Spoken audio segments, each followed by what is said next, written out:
Comme promis, on se retrouve à la Galerie d'été pour découvrir les nouvelles peintures surréalistes de Manu. Tiny bubbles in the wine. Au tout début, quand j'ai commencé à peindre le quartier, avant que ça soit la mode, c'est vrai que de faire des lignes droites me donnait l'impression de faire du dessin industriel, de faire des choses rigides, et d'apporter ces rondeurs-là, c'était une façon pour moi d'arrondir les angles. Elles sont légères, vont de ci de là sur tous les tableaux de Manu. Ces bulles de fantaisie, posées sur des sujets plutôt académiques, requièrent une attention toute particulière. Il faut absolument que je garde cette concentration sur le geste pour conserver cette fluidité dans le coup de patte, pour qu'effectivement on ait cette rondeur et cette souplesse dans le dessin.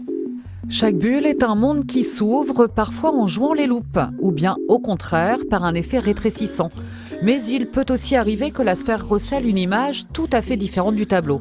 Et on ne parle pas de leur mouvement. Chaque tableau, chaque création, en fonction du placement des bulles et de leur déplacement, va raconter une histoire.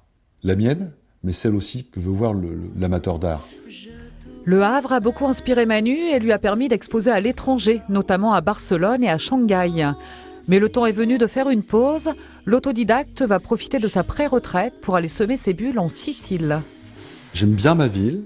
Je n'adhère pas toujours à cette image fixée que c'est la plus belle ville du monde. C'est pas New York, c'est beaucoup plus petit. Faut arrêter de dire ça. J'aime pas trop les courants d'air et c'est vrai que je vais peut-être encore peindre du Havre quand je serai loin, par nostalgie, mais ça m'étonnerait, je suis pas quelqu'un de nostalgique.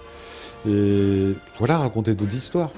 Feeling that I'm gonna love you till the end of time. L'exposition de Manu se poursuit jusqu'au 30 décembre et ça ne vous aura pas échappé.